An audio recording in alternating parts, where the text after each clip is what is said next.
सभी को मेरा नमस्कार। मैं डॉक्टर शिवशंकर त्रिपाठी, भूतपूर्व क्षेत्रीय आयुर्वेदिक एवं यूनानी अधिकारी लखनऊ एवं भूतपूर्व प्रभारी चिकित्सा अधिकारी आयुर्वेद राजभवन उत्तर प्रदेश। मैं आज आपको कोरोना संक्रमण के कारण से पूरे देश में जो स्थिति उत्पन्न हुई है और लॉकडाउन के कारण से हम घरों में हैं और घर पे रह कर के हम अपने स्वास्थ्य को कैसे संरक्षित करें, कैसे अपनी रोग प्रतिरोधक क्षमता बढ़ाएं, वह आयुर्वेद में ही संभव है। और आयुर्वेद में बहुत सारे नियमों का उल्लेख किया गया है। मैं आपको बता दूं कि ये ऋतु वसंत ऋतु है। वसंत ऋतु के पहले शिशिर ऋतु, जो जिसमें जाड़ा काफ़ी अधिक होता है, उस समय शरीर में कफ का संचय होता है।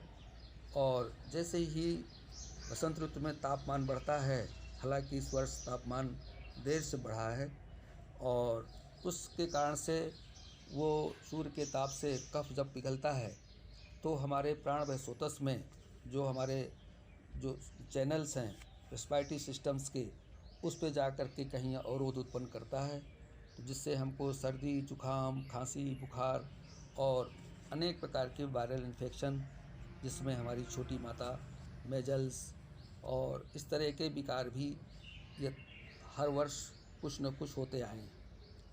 इस बार कोरोना संक्रमण का प्रकोप हमारे सामने एक भयावह स्थिति में है।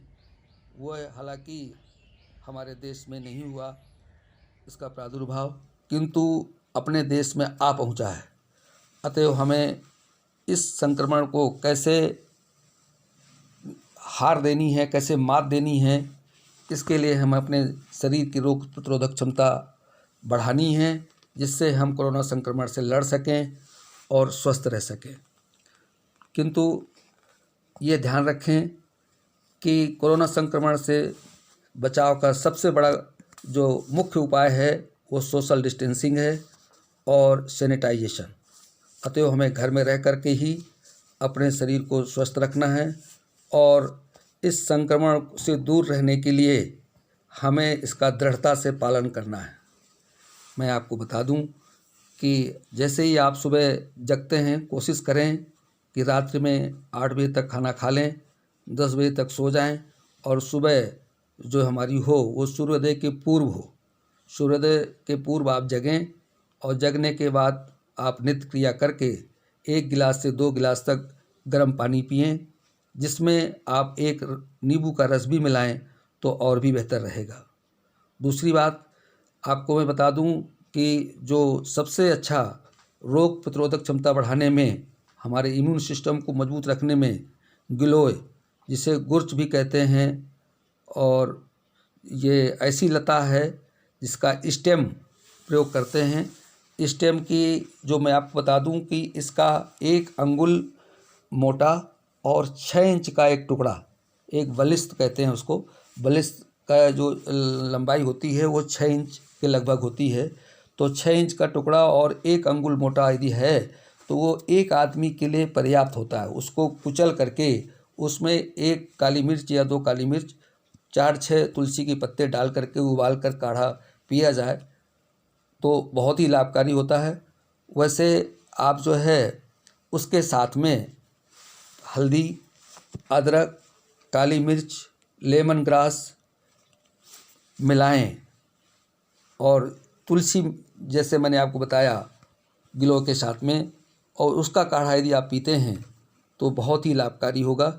इसको मीठा करना चाहते हैं तो गुड़ मिला सकते हैं, वैसे सादा लें तो बहुत ही अच्छी बात है। और दूसरी बात यह है कि आपको सुबह और शाम अजवाइन की भाप ले सकते हैं, अजवाइन डाल करके, या सादी भाप भी ले सकते हैं। ऐसे रोगियों को जो कफ, कोल्ड, सर्दी, जुखाम या क्रॉनिक ब्रोंकाइटिस या क्रॉनिक ब्रोंकियल एस्मा, COPD के जो रोगी हैं या जिनको ये खांसी आ रही है, उनको तो निश्चित रूप से 1 बार से लेकर 2 बार तक भाप लेनी चाहिए। साथ ही मैं ये भी आपको एक अच्छी बात बताऊंगा कि नाक के संक्रमण से बहुत सारे जो भी हमारे संक्रमण होते हैं वो नाक, मुख और आँख के द्वारा होते हैं। हमारा चेहरा ही सबसे ज़्यादा सेंसिटिव होता है, इसीलिए आपको बार बार हाथ को चेहरे पे लगाने के लिए मना किया जा रहा है। आप लगातार सुन रहे हैं। मैं आपको बताऊंगा कि नाक में यदि आप 5-6 बूंद सरसों के तेल की सुबह या शाम डालते हैं, एक बार या 2 बार डाल दें तो बहुत ही अच्छी बात है। और एक षड्बिंदु तेल आता है आयुर्वेद में, उसकी भी यदि 5-6 बूंद डालते हैं तो भी और भी अच्छी बात है। इसको यदि डालने से क्या होगा कि आपकी जो नाक की श्लेष्मा है वो चिकनी हो जाएगी। आपके नेजल कैविटी में जो इसकी एक लेयर बन जाती है, इसके कारण से जो वायरस या बैक्टीरिया है वो जल्दी प्रवेश नहीं कर पाते हैं। इसलिए आपको इसको निश्चित रूप से इसका प्रयोग करना चाहिए। आपको गर्म पानी दिन में कई बार पीना चाहिए। पेट साफ रखने का यत्न करना चाहिए, जैसे मुनक्का और अंजीर दूध में डाल के रात में पिएं। गर्म दूध में आधा चम्मच घी डालकर, देसी घी डालकर भी पी सकते हैं। साथ ही साथ आप यदि आपको कब्ज़ रहता है तो आपको ईसबगोल की भूसी जिसे कहते हैं वो 1 चम्मच से 2 चम्मच तक लें। फिर भी पेट साफ नहीं होता है तो आधी चम्मच से 1 चम्मच तक हरा डाल करके आपको पीना चाहिए गुनगुने पानी के साथ में। निश्चित रूप से पेट साफ रहेगा, पेट हल्का रहेगा, जिससे और भी आपका मन ताज़ा रहेगा। साथ ही मैं आपको बताऊं कि आपके घर के आसपास मीठी नीम, जिसे करी पत्ता भी कहते हैं, अक्सर आपके आंगन में या घर के आसपास लगे होते हैं, लोग गमलों में लगा लेते हैं।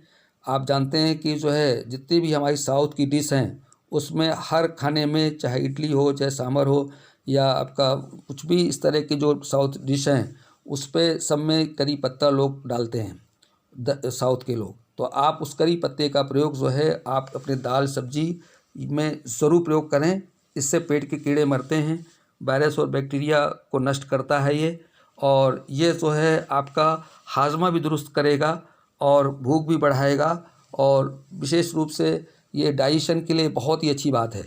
साथ ही मैं एक बात और बताऊंगा आपको जल्दी में, मैं अपनी बात ख़त्म करने के पहले, कि आपको दिन में कुछ ना कुछ जितने भी आपको लिक्विड डाइट लेनी है, जिससे कि आपको पेट हल्का रहे, और गर्म पानी का प्रयोग दिन में 3-4 बार करें। और इन सब को यदि आप करते रहेंगे तो निश्चित रूप से आप बहुत अच्छे स्वास्थ्य को प्राप्त कर सकेंगे। चलते चलते मैं एक बात और भी कहूँगा कि आप चूँकि घर पे हैं, कोई श्रम नहीं कर पा रहे हैं, तो बाहर भ्रमण करना सबसे उत्तम रहता है। लेकिन इस लॉकडाउन की स्थिति में घर से बाहर नहीं निकलना है, तो घर पे आप जो है इंडोर गेम्स के साथ साथ आप मॉर्निंग वॉक जो है जो आपको करनी है वो आप अपने बालकनी में या आप अपने आंगन में वहीं घर के अंदर ही करें, और साथ ही साथ योग और प्राणायाम भी करें तो बहुत ही अच्छा रहेगा। आपका दिन भर आपका मन प्रसन्न और एकाग्र रहेगा।